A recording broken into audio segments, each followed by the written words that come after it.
broadcast live in Los Angeles at the Staples Center. Good evening, everyone, and welcome to tonight's presentation of Noche Latina in the NBA.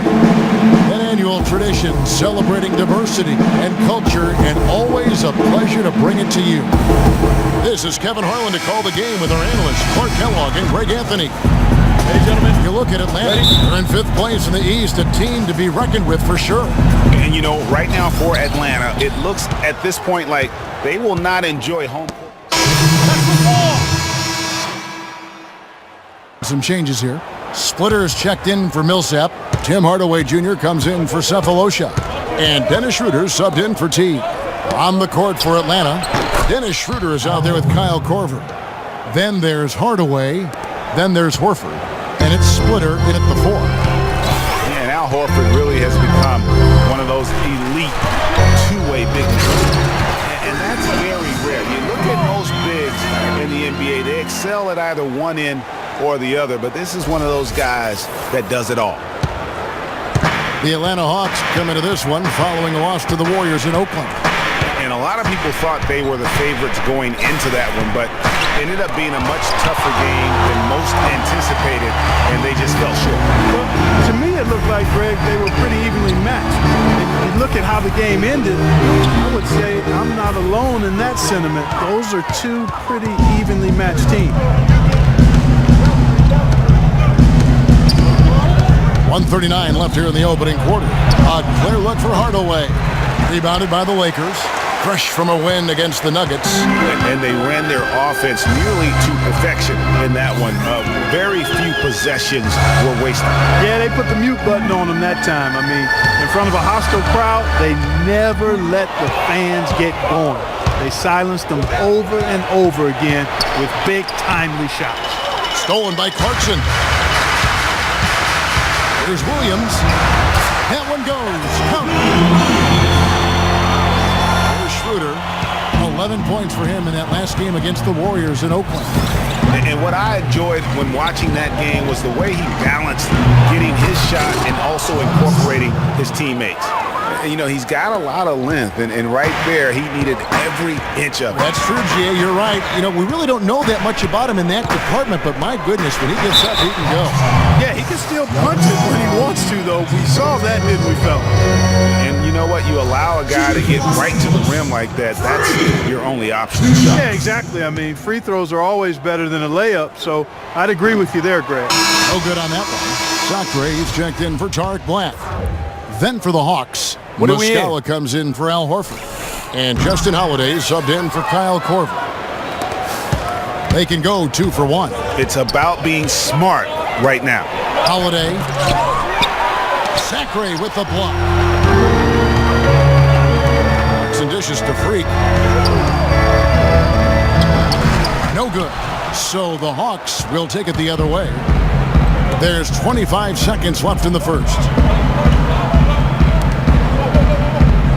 Now here's Schroeder. He's covered by Brown. That's short off the rim.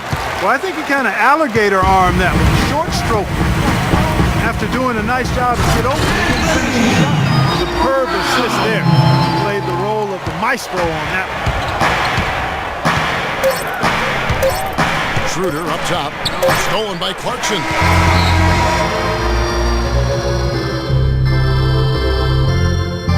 And speaking with Roy Hibbert before the game, he helped illuminate their defensive philosophy.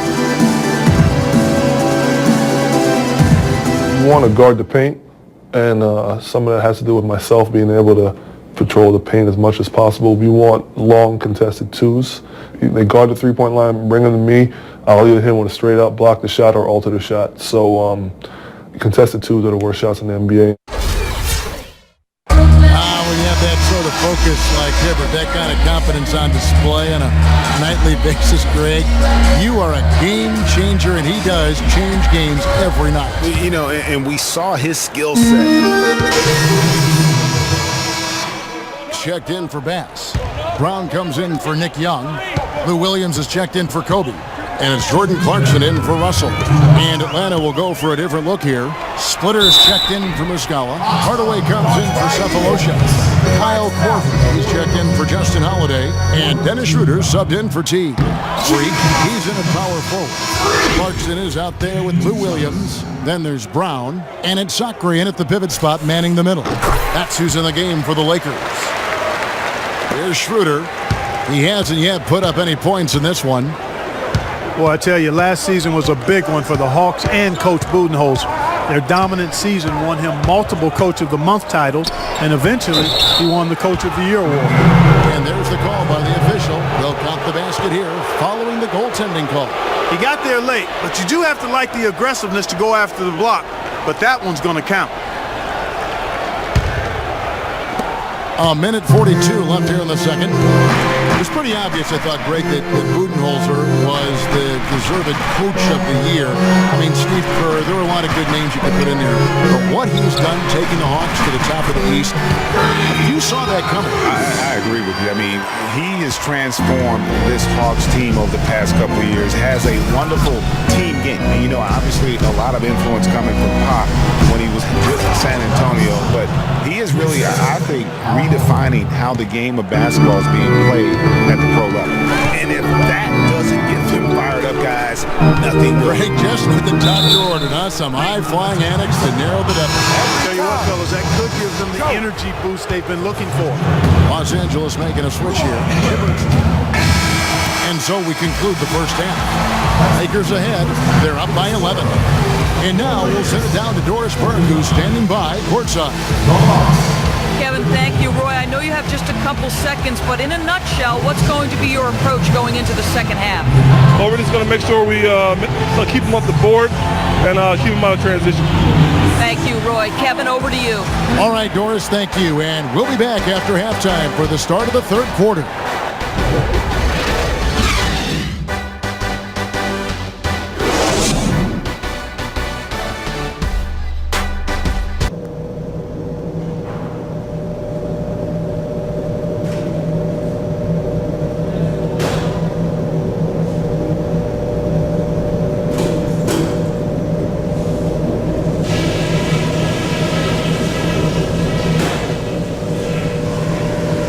Hey guys, listen up. We've got a good lead, but lots of basketball left to play. At the offensive end of the floor, it's been a very intelligent display. We're hitting our shots because we're only taking smart shots, and that's the way we want to do it. The guys I will give credit to are the guys who came off the bench and gave us the scoring pop we needed.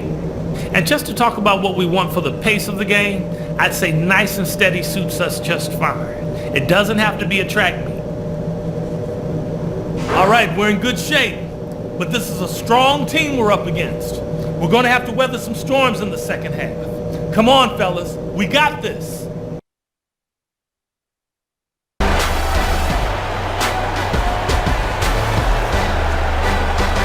Welcome back, everybody. Third quarter just about to get going here in what has been so far a runaway game. Al Horford has been sensational. Unbelievable the way he dominated that offensive glass. There's 37 seconds left to play in the final quarter. And for the Lakers, Freak in at the 4 spot. Kobe is out there with Brown. Then there's Brown, and it's Black in at the 5 spot. I mean, he was great in his last game, Clark, and clearly he has not lost that love and feel. Brown, the pass to Bryant. At the elbow, it's Freak.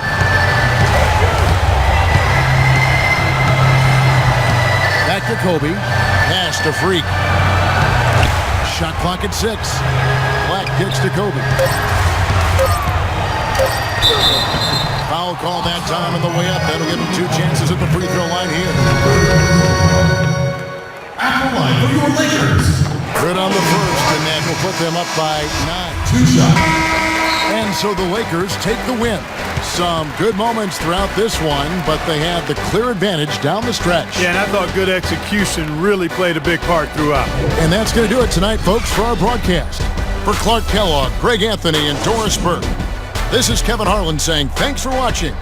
Now time to head over to the studio where the award-winning Ernie Johnson is with Shaq and Kenny, all standing by. Guys, take it away.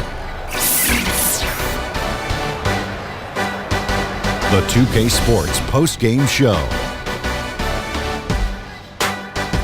Kevin, thank you. So why don't we take a look now at our Jordan Player of the Game? Let's get your opinion, Kevin. He put in some serious work on the glass, stayed aggressive, put that extra effort in, and chased down those long rebounds. Rebounding is so important for limiting those second chance points. He made a big impact tonight. Just a sensational performance on a lot of levels, Ernie. Too many levels to talk about. Man, in some games he's in the background. He doesn't get the chance to be the star of the show, but not tonight. He's the star tonight. Put him on the Hollywood Walk of Fame. And that brings us to the end of our broadcast for this evening. For Kenny Smith, Shaquille O'Neal, Kevin Harlan, and our illustrious 2K Sports crew, this is Ernie Johnson saying good night, and we'll see you again soon, but not soon enough.